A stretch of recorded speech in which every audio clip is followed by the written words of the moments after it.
Yan, no?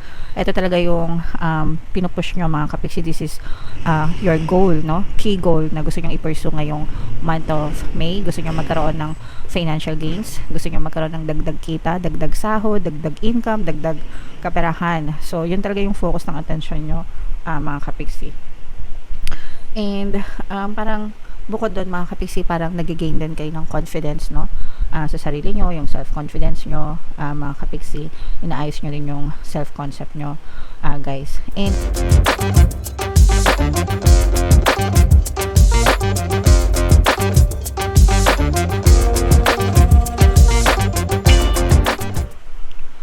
hello guys, hello Scorpio, welcome back to Pinay Pixie Tarot. Ang pamagat ng episode natin for tonight is monthly check-in mga kapiksi para sa Scorpio, Sun, Moon, Rising, Sign, and Venus. If in case hindi kayo guys naka-resonate dun sa monthly horoscope nyo for May, pwede nyo panoorin tong video na to mga kapiksi. Baka nandito yung energy nyo. Gagamit tayo ng another spread dito guys. So, shuffle ko yung cards. Hanapin natin yung energy ng Scorpio.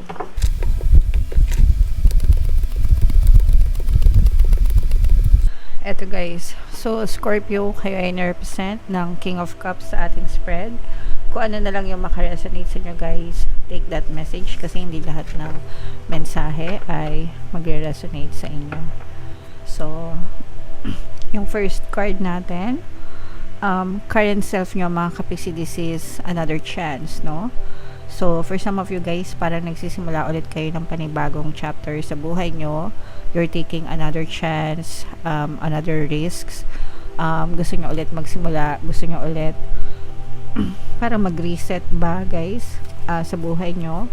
And parang gusto nyo samantalahin yung pagkakataon kung hindi nyo nagawa yung mga bagay na gusto nyo gawin dati.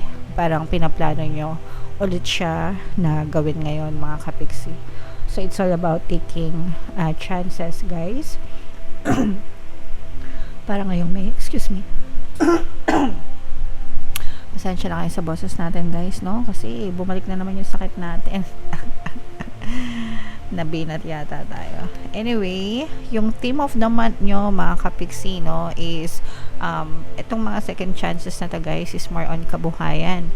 Kaperahan, mga kapiksi, parang gusto nyo magkaroon ng work-life balance and binabalanse nyo rin yung inyong oras, yung inyong panahon, personal life and private life mga kapiksi.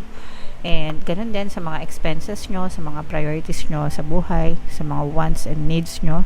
So you're trying to balance things out mga kapiksi. And nararamdaman ko rin dito guys na parang you're also appreciating yung mga blessings na binibigay sa inyo ng universe, and at the same time parang you're also trying to give back, no? Ibig sabihin parang sinishare nyo din yung mga blessings nyo sa ibang tao kahit hindi ganun kadami, kahit maliliit lang or sa maliliit na paraan, parang gusto nyo tumulong sa ibang tao mga kapiksi. Okay, so yan yung theme of the month nyo ngayong May.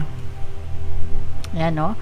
Ito talaga yung pinupush nyo mga kapiksi. This is your goal, no? Key goal na gusto nyo i-pursue ngayong month of May. Gusto nyo magkaroon ng financial gains. Gusto nyo magkaroon ng dagdag kita, dagdag sahod, dagdag income, dagdag kaperahan. So, yun talaga yung focus ng attention nyo mga kapiksi.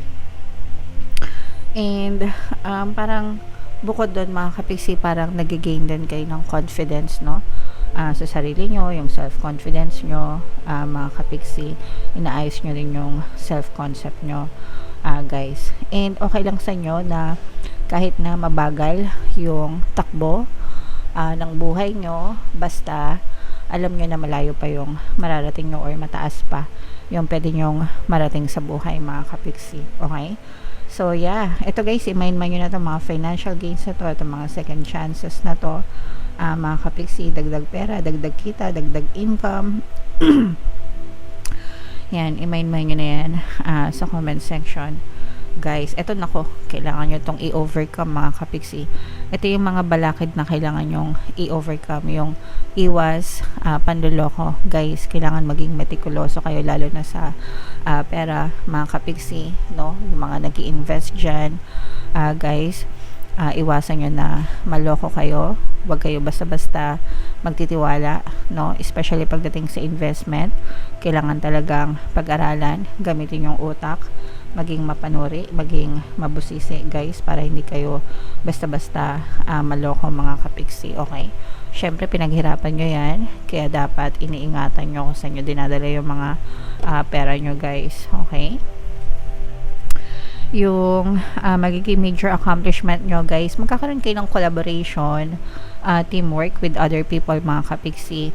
And kapag meron kayong collaboration, guys, no, parang mas malaki yung chance, or mas may chance na mas malayo or mas malawak yung marating nyo, guys, no, kasi 'di ba, two heads are better than one. Syempre, more heads are better than two. Ganun talaga, guys, kapag may mga collaboration, ganyan, kung napapansin nyo. Kaya, in this world, especially sa panahon ng internet, guys, kung mapapansin nyo, talagang everybody is collaborating with other people, especially sa social media, para mas malaki yung reach nila, 'di ba? And that's fine, mga kapiksi. So, yeah. What you need to avoid, mga kapiksi, is iwasan yung matakot, no? Huwag kayong magpakain sa mga takot nyo. Huwag kayong umiwas kayo dun sa mga kumbaga, huwag kayong manliit sa sarili nyo. Huwag kayong matakot sa mga mas malalaki sa inyo, mga kapiksi, but you can learn from them, okay? Kumbaga, wag kayong manliit sa sarili nyo. Kung nagawa ng malalaking tao, ng mga successful na tao, kaya nyo rin, mga kapiksi. They also started from somewhere. As long as maging consistent ka and mag-persist ka, you will also grow to become a big person in the future. Okay? Magiging malaki ka rin. So, wag kang panghinaan ng loob kung maliit ka pa right now, or maliit pa lang yung status mo, ganyan. Over time, mag-grow ka rin, mga kapiksi. Okay? So, what to embrace, mga kapiksi, yung kapayapaan nyo, yung peace of mind nyo, no? Yakapin nyo yan, guys. Huwag kayo basta-basta magpa-impluwensya sa mga naririnig nyo, nababasa nyo, napapanood nyo. Especially kung hindi naman totoo, mga kapiksi, protektahan nyo ang inyong peace of mind, guys. Okay? So, i-mind nyo mga peace of mind na yan, guys. And where to find support? Actually, yung support, medyo mahirapan kayo, guys, especially kung maraming toxic sa paligid nyo. Baka mahirapan kayo na maghanap ng suporta. Kasi yung iba sa inyo, parang hindi nyo alam kung sino yung mga taong mapagkakatiwalaan nyo. Especially may deceptive energy tayo dito, guys, no? Pero hindi naman ibig sabihin imposible na makita yung mga taong susuporta sa inyo. Definitely, there will be people who are very supportive of you. Yun nga lang, parang mas natatabunan kayo ng mga toxicities sa paligid nyo. So, ang mapagkakatiwalaan nyo lang right now is yung sarili nyo, mga kapiksi. Okay? Kaya medyo iwas-iwas muna kayo sa ibang tao kasi hindi kayo sigurado sa mga intention nila sa inyo, guys. Okay? And yung advice and encouragement para sa inyo, guys, this is a fire sign energy, Aries, Leo, Sagittarius. For some of you, maaaring may fire element kayo sa inyong natal chart, or you may be dealing with a fire sign. Pero ang ibig sabihin nito, guys, kung anong nasa puso mo, sundin mo. Okay? So, that's the encouragement for you, mga kapiksi. Huwag kayong basta pakinggan nyo kung ano yung gusto nyo. That's all that matters, guys. In your life, ikaw lang yung accountable sa buhay mo, no? Hindi ibang tao. So, kung ano yung gusto mo, sundin mo, as long as wala kang inaagrabyadong ibang tao, hindi ka nang aapak, hindi ka nang hahamak, hindi ka nang lalamang ng ibang tao, mga kapiksi. Okay? So, ito, guys, i-mind nyo na tong mga peace of mind na to, itong mga financial gains na to, dagdag income, dagdag kita, dagdag pera, collaboration, mga kapiksi, second chances, no? excuse me. Yan yung mga positive energies for you guys. So, i-mind nyo na yan sa comment section. Bunot lang tayo ng additional message for you guys. Habang sinashuffle ko ito, panoorin nyo muna yung video natin regarding sa ating paano mag-manifest ng abundance video course. Kapiksi, sawa ka na ba sa mga struggles at hirap sa buhay mo? Masipag ka ba at masikap sa buhay ngunit hindi ka pa rin umaasenso? Ilang beses ka na bang nag-attempt magnegosyo at mag-invest pero palagi ka pa rin nalulugi? Sa pagkakataon na ito ay maaaring may subconscious beliefs ka na nagiging balakid sa iyong pag-unlad at pagyaman. Introducing, paano mag-manifest ng abundance video course. Dito ay matututunan mong ma-overcome ang mga balakid mo para tuluyan ka ng umunlad, umasenso, sumagana, maging matagumpay, successful at maswerte sa iyong kabuhayan, pera, trabaho, negosyo sa lapi at kaperahan ng bonggang-bongga. Dali, mag-send na ng email sa pinoypixie@gmail.com at simulan na ang iyong pagyaman ngayon. Alright, so sa lahat ng gusto mag-fail ng course guys, naka-flash sa screen nyo. Una, meron tayong paano mag-manifest ng abundance video course. Meron din tayong paano mawala ang third party at magkaroon ng harmonious na relationship. And meron din tayong paano pabalikin si ex, revise breakup. So sa mga interesado guys, mag-send lang kayo ng email sa pinoypixie@gmail.com. So bunot lang tayo ng additional message. You've got time mga kapiksi, may oras ka, no? We are all given 24 hours in a day. Lahat tayo pare-parehas may oras mga kapiksi. Hindi totoo yung wala kang oras, no? Lahat tayo may oras. It's just a matter of prioritization and managing yourself, no? I-manage mo yung sarili mo, i-manage mo yung tasks mo on a given time, mga kapiksi. Huwag nating sayangin, okay? So, basahin natin guys.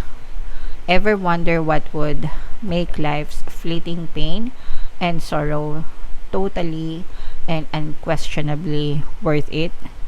How about living forever, wildly in love and loved wildly?